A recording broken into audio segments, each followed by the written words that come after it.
Today's advice is geared towards and directed towards the shabab of the Ad-Dawat As-Salafiyah, because they are of different complexions and of different categories. There are those people who want to be Salafi, alhamdulillah, and they're confused because this one is fighting that one, and those are fighting the other ones, and they're saying this, and the other ones are saying that. So as a result of that, the shabab are confused. Those people, I advise you with what the major scholars advised us with ever since we've embraced this dawah, ever since we've come into the deen of Allah Azza wa Jalla, but specifically in this fitna that you see with Salafi people. If you don't want to be confused, then don't get involved. Don't listen. Don't give your opinion. Turn to beneficial knowledge. The Prophet says, sallallahu alaihi wasallam, inna min husni islam al-mar tarkuhu ma la ya'nihi. From a person's good Islam is for him to leave alone and to abandon that which does not concern him. So our major ulama, Sheikh Abdul Muhsin Al-Abad, Sheikh Salih Al-Fawzan, the major scholars like Sheikh Al-Luhaydan, all of them, from the beginning of this fitna until today, they never made any contradictions. They never said one thing about someone and then they came back and they changed what they said. Their kalam and their advice has been consistent, and that's why I encourage all of you to look to the major scholars first and foremost.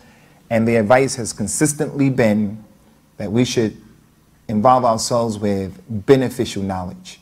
Beneficial knowledge. That's for the confused one who he's sincere but he doesn't know because he's brand new in the dawah and he just doesn't have the background information to discern where does the truth lie. And then there is the shabab or the shab, the youngster who is confused, but he thinks he knows. He's confused.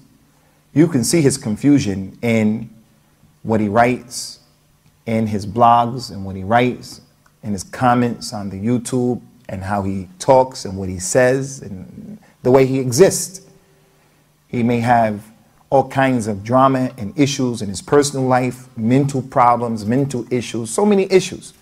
And he's strong and wrong about testing people and being nasty in his kalam, in his language, and he's being rough and he's being tough. This guy is confused. He thinks that the haqq is batil and the batil is the haqq, and that the sunnah is innovation and innovation is the sunnah. What he understands a Salafiyah to be is nothing but innovation and hizbiyah. So for that individual, again, refer back to the major scholars. The major scholars. And the advice of the major scholars was and is and has always been, get beneficial knowledge. Learn the book of Allah. Learn the 40 hadith of Al-Imam An-Nawawi. Learn how to be a diligent and a respectful son or daughter. Stop being strong and stop being opinionated because ignorance is prevalent. And where did you learn? And who did you learn from? So this advice, ikhwani, is for all of the shabab.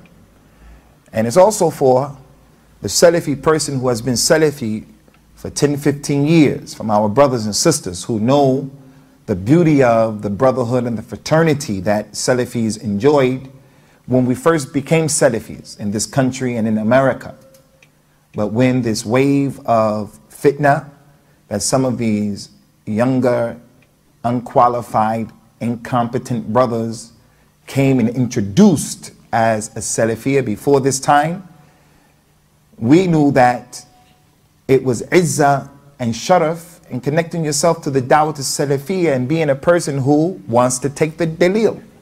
Back then, that's how we were.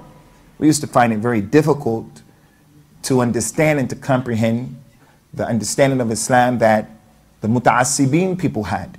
Whether the muta'assib person was Hanafi, Maliki, Shafi'i, Hanbali, or whether he was from the Ikhwan al-Muslimin, from Jamaat al-Tabligh, a Sufi, whatever his issue was, we used to find it amazing that we would tell them it's about the dalil and the proofs and so forth and so on, and those people couldn't appreciate and respect that. That's how it was back then.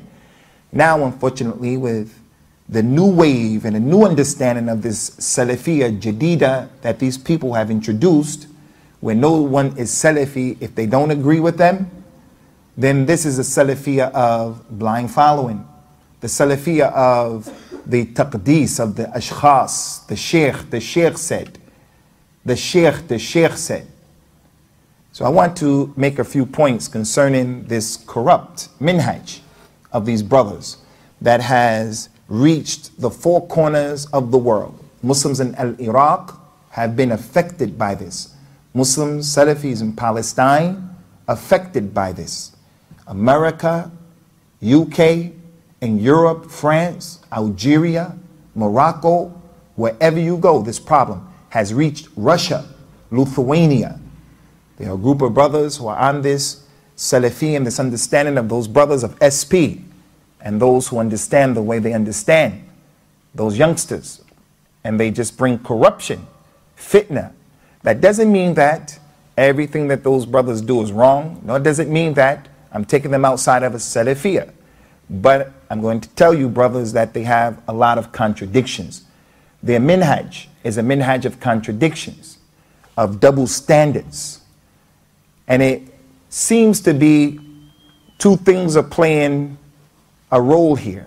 Either lack of sincerity, and Allah knows best as to the niyyah of people. I'm not delving into that. But you can tell from the way a person acts that there's a lack of sincerity on their part. There are qara'in and dala'il, proofs of that sometimes. And the other issue is lack of knowledge. And that's consistent. Brothers haven't studied anywhere. They haven't studied properly.